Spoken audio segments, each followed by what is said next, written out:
Você já sabe que língua, linguagem, fala são coisas diferentes. Você já sabe de linguagem verbal, linguagem não verbal. Mas no quesito fala, ela é antagônica da língua? Ou ela seria um contraponto da escrita? Qual a relação entre a fala e a escrita? Qual que é a representação material da língua? A fala ou a escrita? Vou explicar isso agora para você que tá vendo aqui, e você vai sair daqui uma pessoa mais inteligente, vai saber de coisas que você nunca tinha parado para pensar, coisas que você aprende aqui no Além da Gramática.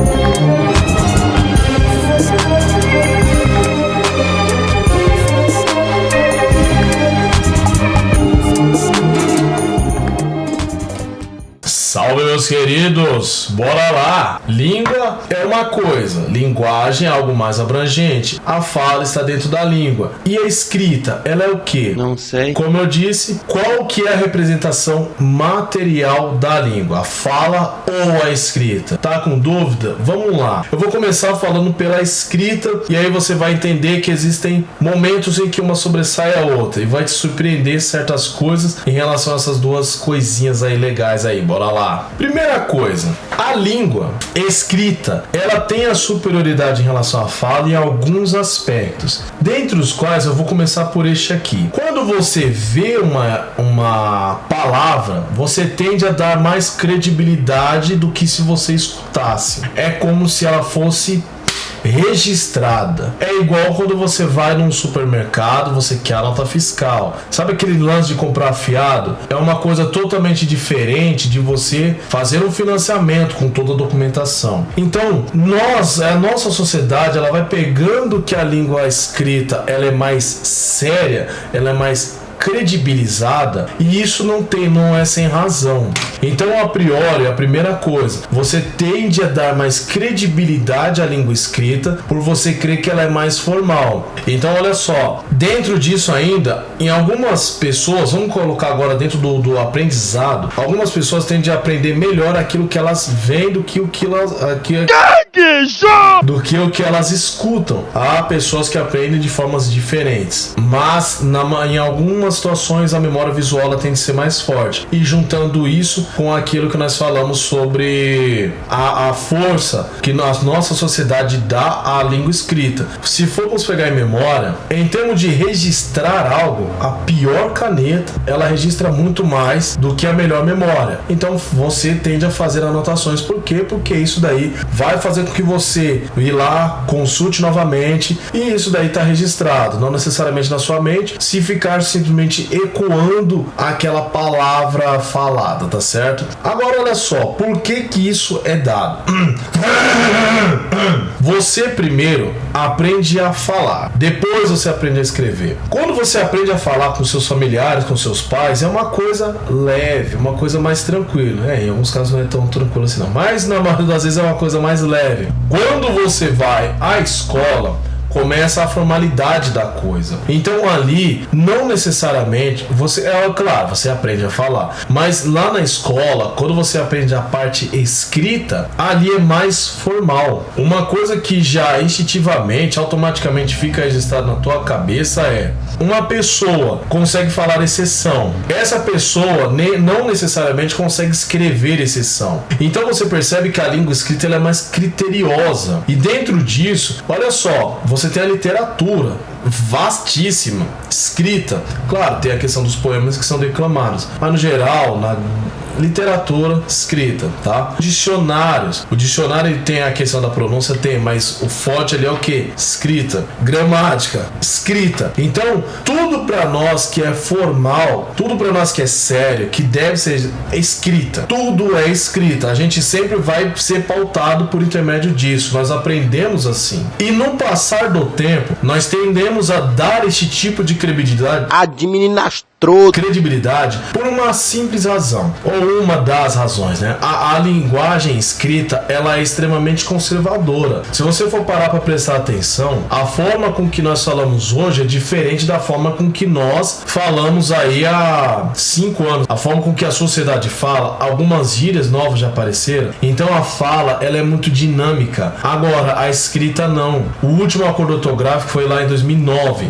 Por mais que tenha mudado algumas coisas aí, não mudou tantas coisas quanto a língua falada é mudada diariamente. Basta você parar e pensar, por que o latim ele ainda é considerado a língua da Igreja Católica, a língua científica? Ah, mas tem o inglês. Não, tudo você vê o nome dos bichos é tudo em latim. Porque o latim é uma língua morta. Faz com que ela seja ainda mais conservadora nesse ponto, que ela conserve ainda mais as suas características próprias, que o mesmo latim ensinado aqui é o latim ensinado lá no Camboja, lá no Timor-Leste, e é por isso que ela é a língua oficial dessas coisas, porque ela não vai mudar. Não é uma língua que você está falando aqui hoje, daqui a algum tempo já surgiu novas gírias, já surgiu novos jargões. O latim não funciona dessa forma. Não precisamos nos ater aí simplesmente às línguas mortas. Farmácia, por exemplo, era escrito com PH. Levou um certo tempo para que fosse escrito com F, né? Igual fênix, entre outras palavras que demoram um certo tempo para... Não, agora nós vamos escrever assim e tal. Então, nesse aspecto, você percebe que a língua escrita, ela tem essa seriedade a mais. Se você for parar para prestar atenção, por mais que haja, né, gravações, registro dos depoimentos, vai ter o quê? Um escrivão. Vai ter alguém registrando ata. A ata foi lida e assinada por todos os presentes. Então, a língua escrita é extremamente formal, tá certo? Claro, né, tem aquela questão de mensagem do WhatsApp, não sei o que, mas esse não é bem o ponto. O WhatsApp, ele imita muito mais a fala, até na escrita, do que o que a gente está falando. Agora, meu nobre, nós iremos falar a respeito da fala. Isso vai te surpreender um pouquinho. Vamos lá, fala. A fala, ela é superior à escrita. É estranho, mas olha só, a fala ela tende a ser superior à escrita por alguns poréns. Na realidade são em questões diferentes, né? Cada um no seu devido quadrado aí. Mas a fala, sim, olha só, a fala ela é a materialização da língua e não a escrita. O som é a matéria da língua e não o grafema. Por que que a língua falada ela é superior? Porque historicamente ela vem primeiro. Primeiro você fala, depois você escreve. Existem trocentas línguas que nem sequer escrita possuem. E isso não diminui a língua de ser uma língua. Ela continua sendo língua da mesma maneira. Então a escrita ela não é um registro da língua. A escrita ela é um registro da fala. A escrita ela vem para representar a fala. Um grafema é um representativo de um fonema, ponto. Entende? Claro, né? Estou falando aqui de línguas fonéticas. Não vamos adentrar aqui em línguas ideográficas. Esse não é o ponto aqui do vídeo hoje. Um outro aspecto que prova isso que eu estou dizendo, olha só, pense nessas seguintes palavras aí: fleirada, de repente até você esqueceu que é um talebo, ou quem sabe aí, uma muvira. Já deve estar dando aquela curiosidade de você digitar aí no Google, ver que palavra que é, mas nenhuma delas existe. Eu criei todas essas palavras agora.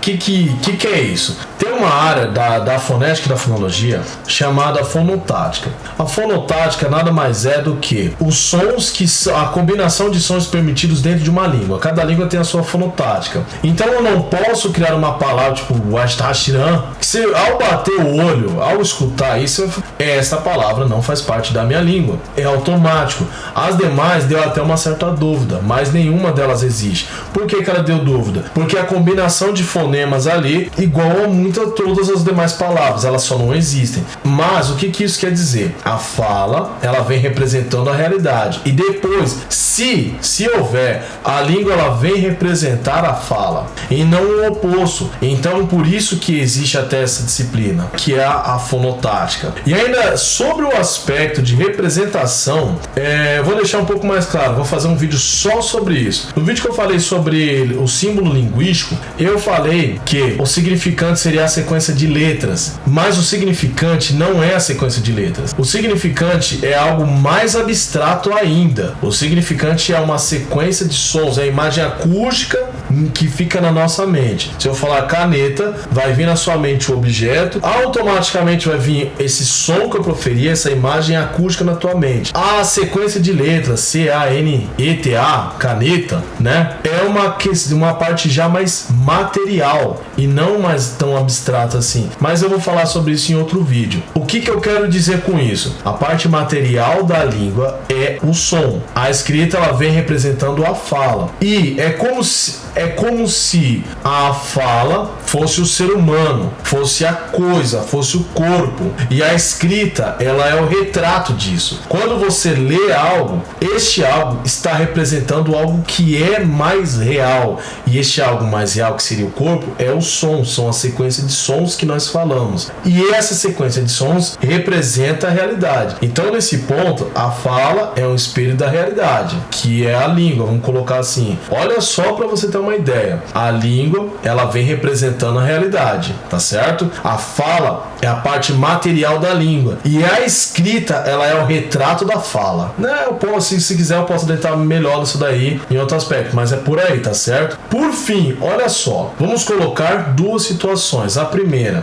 imagine que existe, sei lá, um grande escritor. Esse escritor foi lá, fez o livro dele, todo mundo já leu, virou best-seller e tal. E aí, de repente, esse escritor, ele é convidado para ir palestrar. Ele vai falar sobre o livro dele. E você percebe que, por mais que já está tudo registrado, ele vai ali fisicamente para quê? Para falar. A fala, ela tende a ser superior neste ponto em relação à escrita, porque quando nós falamos, você percebe, eu estou aqui falando com você, eu não consigo só falar, estou gesticulando, nós somos assim. E se for pegar em termos de edição de vídeo, você vai perceber que enquanto eu estou falando, está aparecendo coisas, está aparecendo imagens, está aparecendo outros vídeos, para deixar a coisa ainda mais clara. Então, quando a pessoa escreveu, você foi lá, leu, e a pessoa vai lá e reforça naquilo que ela escreveu por intermédio da fala, ela está reforçando este aprendizado, porque nós somos seres sociais e nós precisamos desse contato também. Então, olha que curioso, por mais que a pessoa escreveu algo, essa pessoa que escreveu é convidada a palestrar e não a ler, e não a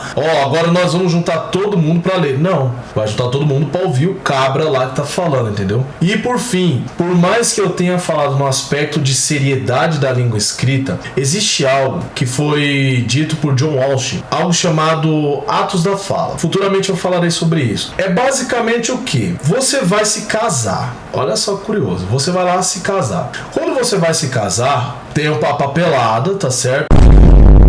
Mas se você resolver fazer uma gracinha e o juiz perguntar, você aceita por sua livre e espontânea vontade o Jobesvaldo como teu marido e tal, e você fala, não, tô brincando, sim, acabou o casamento. Ali, a tua fala tem peso de realidade. O juiz é aquele que fala, acabou o casamento, ponto. Ou é aquele que tem o poder de falar, eu os declaro marido e mulher. Então a fala dele tem um peso ali, entende? Então isso é simplesmente se é tudo na escrita, por que simplesmente no autógrafo não vale, tô passando fulano com meu nome aqui, tô casando e tal, bonitinho aí, legal, pô. Não, por que tem que ter a fala? Para não pensar nisso, mas isso é tema para outro vídeo. Mas sim, existe os atos da fala. Então, meu nobre, cada uma tem a sua importância. Eu espero que você tenha aprendido algo diferente e novo hoje. E você percebeu a importância da fala, a importância da escrita também. Escreva aqui embaixo o que você achou, porque é de graça ele vir pra isso, meu nobre. Acabou o vídeo! Fui!